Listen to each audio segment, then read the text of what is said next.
നമസ്കാരം, എല്ലാവർക്കും പ്രവാസി മലയാളിയിലേക്ക് സ്വാഗതം. ലോകം കാത്തുകാത്തിരുന്ന ഫുട്ബോൾ മാമാങ്കത്തിന് ഇന്ന് ഖത്തറിൽ തുടക്കമാവുകയാണ്. 4 വർഷത്തിലൊരിക്കൽ വരുന്ന കായിക വസന്തത്തിനെ വരവേൽക്കാനായി ലോകമെങ്ങും ഒരുങ്ങിക്കഴിഞ്ഞു. ലോകം കാൽപന്തിലേക്ക് ചുരുങ്ങുന്ന ദിനങ്ങളാണ് ഇനി മുതൽ. ഖത്തറിലെ അൽബൈറ്റ് സ്റ്റേഡിയത്തിൽ വർണ്ണോജ്വലമായ വിസ്മയ കാഴ്ചകളോടെ ലോകകപ്പ് ഫുട്ബോളിന്റെ ഉദ്ഘാടന മത്സരം നടക്കും. ഇതാദ്യമായാണ് ഒരു അറേബ്യൻ രാജ്യം ലോകകപ്പിന് വേദിയാകുന്നത്. 32 ടീമുകളുടെ ഫോർമാറ്റിൽ നടക്കുന്ന അവസാനത്തെ ലോകകപ്പ് കൂടിയാണ് ഖത്തറിലേത്. ഗംഭീരമായ ഉദ്ഘാടന ചടങ്ങുകൾ ഒരുക്കിയാണ് ഫിഫയും ഖത്തറും ഫുട്ബോൾ മാമാങ്കത്തെ വരവേൽക്കുന്നത്. ചടങ്ങുകളിൽ പങ്കെടുക്കാനായി ഇതിഹാസ താരങ്ങളും രാഷ്ട്ര തലവന്മാരുമെല്ലാം ഖത്തറിലെത്തിയിട്ടുണ്ട്. ഇന്ത്യയെ പ്രതിനിധീകരിച്ച് ഉപരാഷ്ട്രപതി ജഗ്ദീപ് ധൻഖർ പങ്കെടുക്കുമെന്നാണ് വാർത്ത. ഖത്തർ സമയം 5 മണിക്ക് വർണ്ണപ്രപഞ്ചമൊരുക്കുന്ന ഉദ്ഘാടന ചടങ്ങുകൾ തുടങ്ങും. ഉദ്ഘാടന പരിപാടികൾ ഇന്ത്യൻ സമയം രാത്രി 7:30 ആരംഭിക്കും. ആതിഥേയരായ ഖത്തറും ഇക്വഡോറും തമ്മിലാണ് ഉദ്ഘാടന മത്സരം. 9:30 മത്സരം ആരംഭിക്കും. ടീമുകളെല്ലാം ഖത്തറിൽ അവസാനവട്ട ഒരുക്കത്തിലാണ്. വൻകരകളിൽ നിന്നും എത്തിയ 32 ടീമുകൾ കിരീട പോരാട്ടത്തിന് വരും ദിവസങ്ങളിൽ കളത്തിലിറങ്ങും. ലയണൽ മെസ്സിയും നെയ്മറും ക്രിസ്ത്യാനോ റൊണാൾഡോയും എല്ലാം ഫുട്ബോൾ ആരാധകരെ ആവേശത്തിന്റെ കൊടുമുടിയിലെത്തിക്കാൻ ഖത്തറിലെത്തിക്കഴിഞ്ഞു.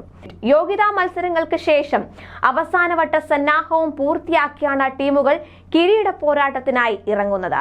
വേദി അനുവദിച്ച് 12 വർഷത്തിനുള്ളിലാണ് ഖത്തർ ലോകത്തെ ഏറ്റവും വലിയ കായിക മാമാങ്കത്തിന് സജ്ജരായിരിക്കുന്നത്. ഒട്ടേറെ വിവാദങ്ങളും ആരോപണങ്ങളും എല്ലാം ഉയർന്നു വന്നെങ്കിലും ഇന്നോളം കണ്ടിട്ടില്ലാത്ത അത്രയും മനോഹരമായി ലോകകപ്പ് അണിയിച്ചൊരുക്കാൻ ഖത്തറിന് കഴിയുമെന്നാണ് പ്രതീക്ഷ. ലാറ്റിൻ അമേരിക്കയിൽ നിന്നും അർജന്റീനയും ബ്രസീലും കിരീട പ്രതീക്ഷയുമായി എത്തുമ്പോൾ യൂറോപ്പിൽ നിന്നും നിലവിലെ ചാമ്പ്യന്മാരായ France, Germany, England, Spain, Holland, Portugal, Belgium, Croatia ടീമുകളും കിരീട നേട്ടത്തോടെ മടങ്ങാമെന്നാണ് കണക്ക് കൂട്ടുന്നത്. ഡിസംബർ 18 ലുസൈൽ സ്റ്റേഡിയത്തിൽ പുതിയ ചാമ്പ്യന്മാരെ വരവേൽക്കും. ലോകത്തെ ഏറ്റവും കൂടുതൽ ആരാധകരുള്ള കായിക വിനോദമായ ഫുട്ബോൾ അതിന്റെ ലോകകപ്പ് മത്സരത്തിലേക്ക് കടക്കുമ്പോൾ 500 കോടി ആളുകൾ അത് ടെലിവിഷനിലൂടെ കാണുന്നുണ്ടാകുമെന്നാണ് റിപ്പോർട്ട്.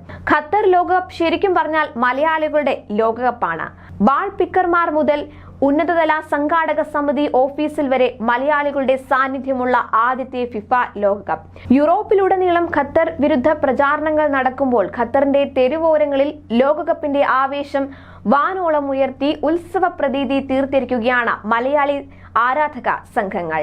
സ്റ്റേഡിയങ്ങളിലും ഫാൻ സോണുകളിലും സ്പെഷ്യൽ ഇവന്റുകളിലും വിന്യസിക്കാനായി തിരഞ്ഞെടുത്ത 20,000 വോളണ്ടിയർമാരിൽ ഏറ്റവും കൂടുതൽ ഇന്ത്യക്കാരാണെന്നും ഫിഫ ഔദ്യോഗികമായി അറിയിച്ചിരുന്നു. കൂടുതൽ പ്രവാസി വാർത്തകൾക്കായി ചാനൽ സബ്സ്ക്രൈബ് ചെയ്യുക.